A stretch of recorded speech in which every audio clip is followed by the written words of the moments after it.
وَلَقَدْ يَسَّرْنَا الْقُرْآنَ لِلذِّكْرِ فَهَلْ مِن مُّدَّكِرٍ۔ آج انشاءاللہ تعالی ہم سورہ آل عمران کی آیت نمبر 156 سے لے کر 159 تک پڑھتے ہیں اور اس کو سمجھنے کی کوشش کرتے ہیں۔ اعوذ باللہ من الشیطان الرجیم، بسم اللہ الرحمن الرحیم۔ يا أيها الذين آمنوا لا تكونوا كالذين كفروا وقالوا لإخوانهم إذا ضربوا في الأرض أو كانوا غزا لو كانوا عندنا ما ماتوا وما قتلوا ليجعل الله ذلك حسرة في قلوبهم والله يحيي ويميت والله بما تعملون بصير۔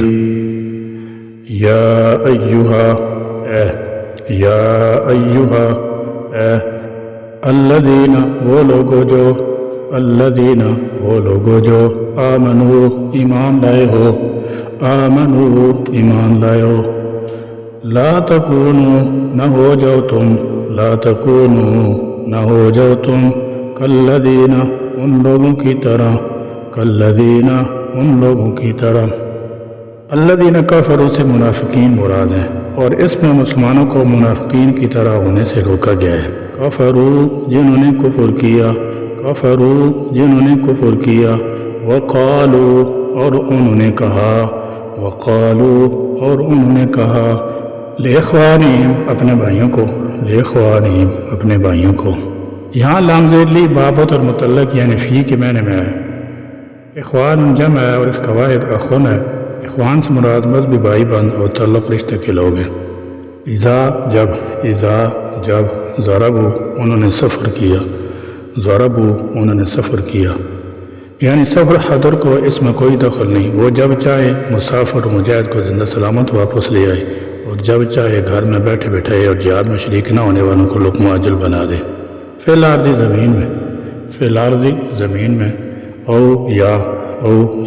کانو تھے وہ غزن جہاد میں غزن یہ غازن کی جمع ہے،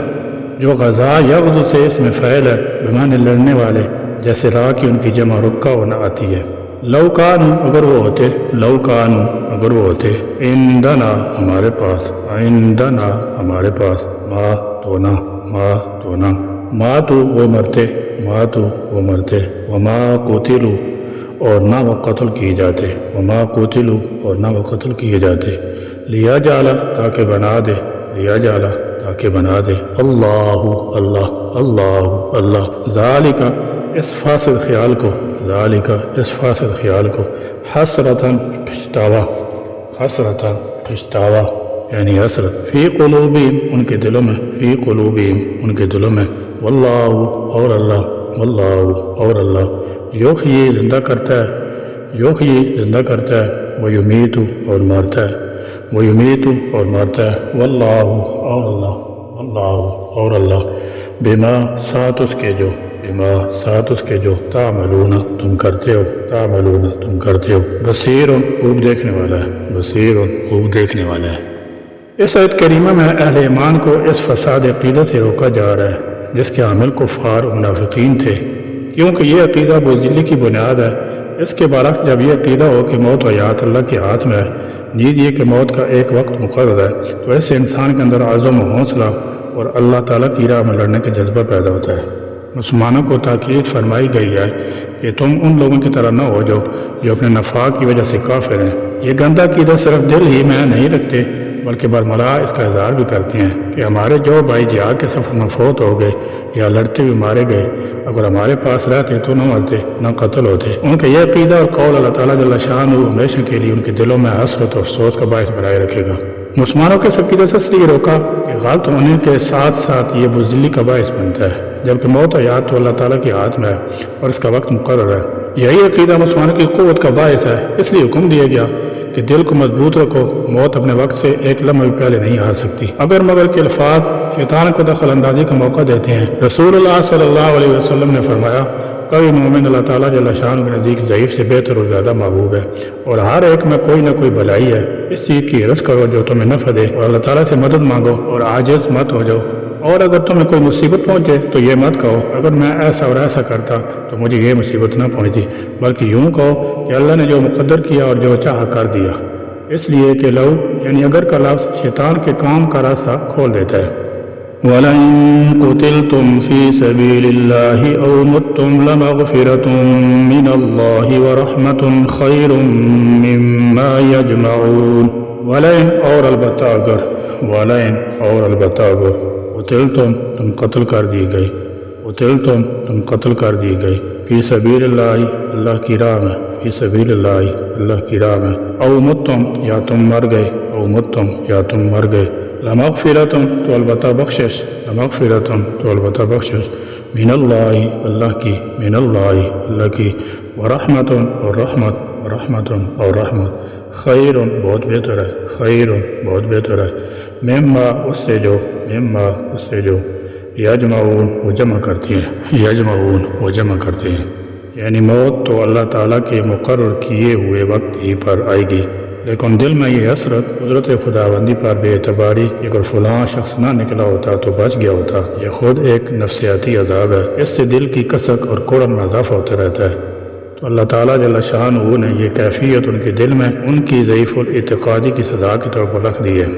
کیونکہ موت تو ہر صورت میں آنی ہے، لیکن اگر موت ایسی آئے کہ جس کے بعد انسان اللہ تعالیٰ کی مغفرت رحمت کا مستحق قرار پائے تو یہ دنیا کے مال و اسباب سے بہت بہتر ہے، جس کے جمع کرنے میں انسان عمر کھپا دیتا ہے۔ اس لیے اللہ تعالیٰ کی راہ میں جہاد کرنے سے گریز نہیں، اس میں رغبت اور شوق ہونا چاہیے کہ اس طرح رحمت و مغفرت اللہ یقینی ہو جاتی ہے، بشرطے کہ اخلاص کے ساتھ ہو۔ وَلَئِن مُتُّمْ أَوْ قُتِلْتُمْ لَإِلَى اللَّهِ تُحْشَرُونَ۔ وَلَئِن اور البتہ اگر، وَلَئِن اور البتہ اگر، مُتُّم تم مر گئے، مُتُّم تم مر گئے، او یا قتلتم تم مار دی گئے، قتلتم تم مار دی گئے، لا الى اللہ تو یقیناً اللہ ہی کی طرف، لا الى اللہ تو یقیناً اللہ ہی کی طرف، تحشرون تم اکٹھے کیے جاؤ گے، تحشرون تم اکٹھے کیے جاؤ گے۔ اس سے پہلی آیت میں خاص قسم کے قتل اور موت یعنی فی سبیل اللہ کا ذکر تھا، جس پر رحمت و مغفرت کی خوشخبری تھی۔ اب یہ عمومی موت اور قتل کا ذکر ہے، جس طرح بھی واقع ہو، مطلب یہ کہ تمہیں مر کر بہرحال ہمارے پاس آنا ہے اور اپنے اعمال کا اچھا یا برا بدلہ پانا ہے۔ اگر تمہاری زندگی اللہ کے کلموں کو بلند کرنے کی خاطر ہو اور اسی کی راہ میں موت ہو تو تم اپنے اعمال کا خوشخون بدلہ پاؤ گے، یعنی موت تو آنی ہی آنی ہے، لیکن اگر نیک مقصد کے لیے اور خدا کی خوشنودی کی حالت میں موت آئے تو یہ ثانیہ بھی ایک خوشگوار واقعہ ہے، اور یہ موت زندگی سے بہتر ہے اور زندگی کی ان آسائشوں سے بھی زیادہ قابل رشک ہے جن کے لیے انسان دن رات سرگرداں رہتا ہے۔ کہ مومن کی کامیابی یہی ہے کہ زندگی کی طرح اس کی موت بھی اللہ ہی کے لیے ہو۔ ان صلاتی و نسکی و محیای و مماتی للہ رب العالمین۔ فبما رحمة من الله لنت لهم ولو كنت فظا غليظ القلب لانفضوا من حولك فاعف عنهم واستغفر لهم وشاورهم في الأمر فإذا عزمت فتوكل على الله فاعف عنهم واستغفر لهم وشاورهم في الأمر فإذا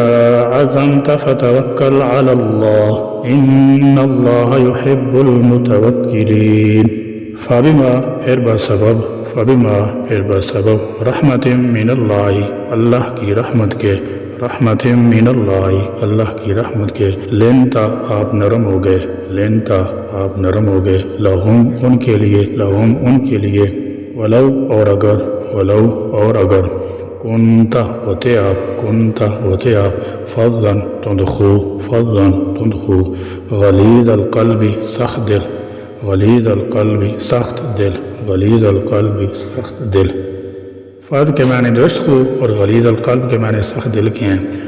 احد کے دن مسلمانوں نے خوفناک غلطی کی اور میدان چھوڑ کر فرار اختیار کیا۔ پھر جب رسول اللہ صلی اللہ علیہ وسلم کی دعوت سے دوبارہ جمع ہوئے تو آپ صلی اللہ علیہ وسلم نے ان کو کسی قسم کی سرزنش نہیں کی، بلکہ حسن اخلاق سے پیش آئے۔ اللہ تعالیٰ جل شانہ نے فرمایا آپ کا یہ حسن خلق اور طبیعت کی نرمی اللہ تعالیٰ کے خاص فضل و احسان اور رحمت کا نتیجہ ہے، ورنہ مسلمانوں کا جمع ہونا ممکن نہ تھا۔ لانفضوا تو وہ ضرور منتشر ہو جاتے، لانفضوا وہ ضرور منتشر ہو جاتے۔ من حولکا آپ کے پاس سے، من حولکا آپ کے پاس سے، فاعفو پس آپ معاف کر دیں، فاعفو پس آپ معاف کر دیں، فاعفو پس آپ معاف کر دیں، عنہم انہیں، واستغفر اور بخشش مانگیں، واستغفر اور بخشش مانگیں، لہم ان کے لیے، لہم ان کے لیے، وشاوروں اور مشورہ کریں ان سے، وشاوروں اور مشورہ کریں ان سے، فی الامری اہم معاملے میں، فی الامری اہم معاملے میں، یعنی جنگ میں ان سے جو غلطیاں ہوئی ہیں وہ انہیں معاف کر دیں، اللہ سے بھی ان کے لیے استغفار کریں اور مشورے سے محروم نہ کریں بلکہ برابر مشورہ کرتے رہیں۔